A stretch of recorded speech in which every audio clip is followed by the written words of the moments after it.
Fidèles auditeurs et auditrices de VDC News Diffusion, le samedi 10 juin 2023, nous avons mis en berne nos organes d'information en vue de la préparation de l'AG de la VDC du 14 juin 2023 qui nous demandait beaucoup de crépage. Le Seigneur Dieu nous a montré une autre voie, pédagogique à souhait, didactique à n'en pas douter.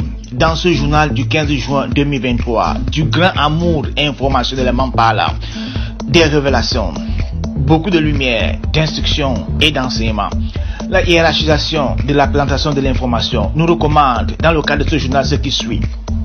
Primo, M. Tchana Dante Tami Landry, pasteur, et ses complices ont introduit frauduleusement auprès des services du MINAD via quelques-uns de ses collaborateurs sensibles à ses largesses et des complicités démantelées une série de correspondances précises et très récentes visant à faire de lui le responsable général ou PCA de la VEDC.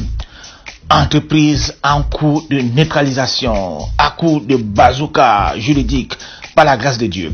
Secondo, l'extrait du primitif de l'audience des référés du 13 juin 2023 à Konelinga. Le pasteur Tchana Danti et ses avocats déboutés. Le plaignant Tchana Landry condamné au départ. Tertio, âgé de la VDC du 14 juin 2023 à Yous, le récit d'une manœuvre orchestrée par un groupe d'experts en criminologie, la réaction respectueuse et révérente des fidèles de la VDC soumis à la parole de Dieu et aux institutions de la République et ceux qui les incarnent. Le point sur le dossier. C'est tout pour la titaille et place au développement.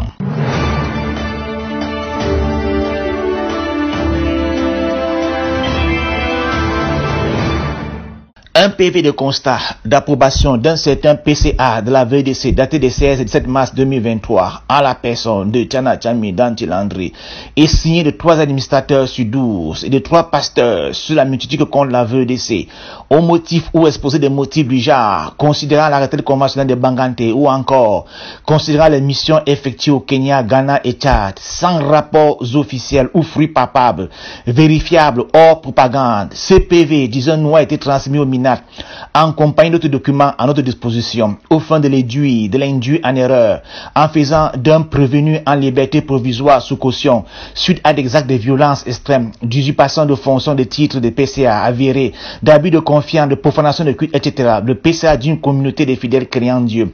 Il a été aidé dans sa manœuvre par certains collaborateurs du MINAD très sensibles à ses arguments. Le genre qui fait trébucher tous ceux qui ne savent pas créer la distance entre leur vie professionnelle, leur carrière et les choses sonnantes. Personne n'a jamais mangé l'argent issu des détournements des deniers de culte impunément. Le rappelons-nous. C'est Dieu lui-même et non la justice humaine qui gère ce genre de problème. Tant pis pour ceux qui, de près comme de loin, ont été sensibles aux arguments mensongers et financiers de M. Tchana et de ses avocats, plus expérimentés dans les batailles de magouille que celles des prétoires.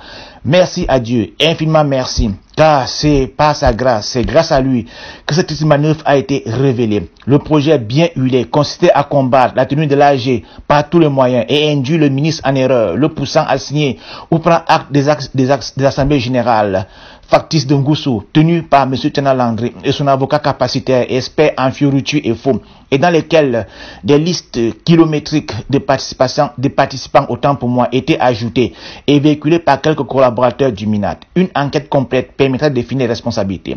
Certaines personnes comprendront que quand on a affaire à un homme dit d'église, en liberté provisoire sous caution et aux largesses insoupçonnées avec des deniers de culte, on n'a pas affaire à un saint ou à un citoyen respectable. Quittons les affaires administratives et ses lobbying de couloir et intéressons-nous maintenant aux affaires judiciaires. Et de deux, pour Akonolinga, après Ekounou, où le juge des référés avait suspendu le PV frauduleux de l'AG du 13 février 2021 de Mombo, et n'ayant pas fait tout titre de PSA, M. Tchana Tami Danti Landry, c'est au tribunal de première instance d'Akonolinga de le débouter. En effet, le juge a pris compte de l'élément nouveau qui était l'interdiction de sous-préfet et non du gouverneur, précisons-le, mais surtout a condamné Sir Tchana Danti Landry au dépens. Il ira donc en compagnie de ses avocats liquider leurs factures au greffe du tribunal d'Akonolinga ou alors faire appel pour ne pas payer les frais relatifs à la procédure malheureuse entamée. Mieux, à cette distraction judiciaire.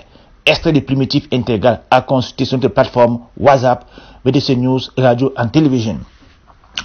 L'AG de la VDC du 14 juin 2023 interdit après obtention du récépissé numéro 123 des déclarations de manifestation publique en date du 29 mai 2023 du sous-préfet d'Ayos pour troubles à l'ordre public potentiel et tensions prévisibles.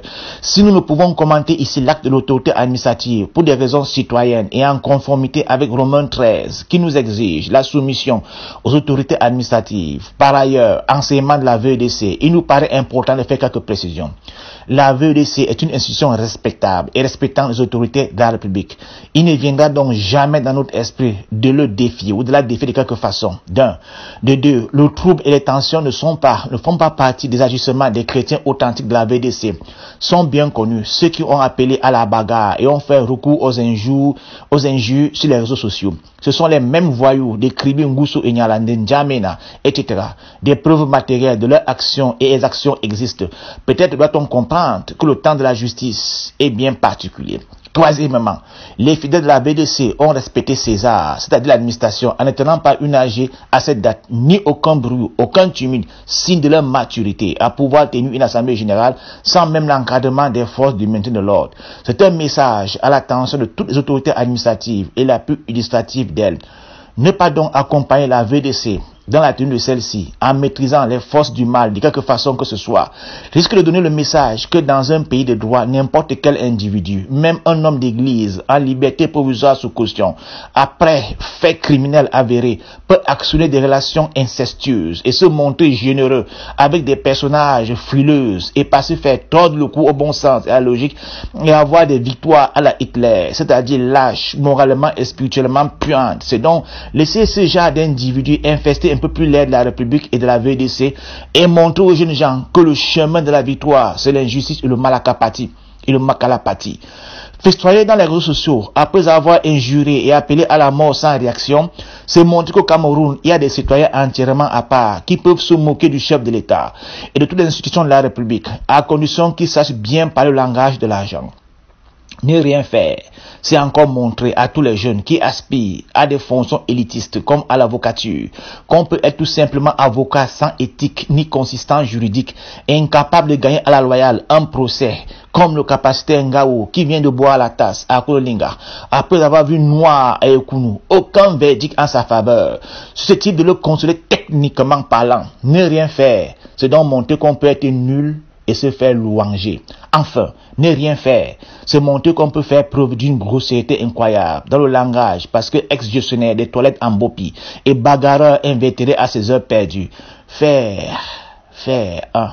Montrer une sensibilité, ne rien faire, c'est montrer une sensibilité incestueuse vis-à-vis des caisses de l'église. Vidéo à la pluie. Soit parce qu'on n'a pas réussi l'école du dimanche, ou l'éducation de base, ou alors compris la morale que l'on enseigne au cours moyen 1 et 2, et qu'on peut avoir une tare morale et danser comme on a voté dans une église, celle de Tinga, où les enfants ont vu de costumes de Djoukalaba. L'église respectueuse et fidèle est restée en prière pour attendre le conseil de Dieu face à cette difficulté et les orientations de la haute hiérarchie de l'État. La victoire appartient à Dieu et à ses serviteurs. Fin de votre journal. À bientôt sur VDC News Division, partenaire de Dubai Media City.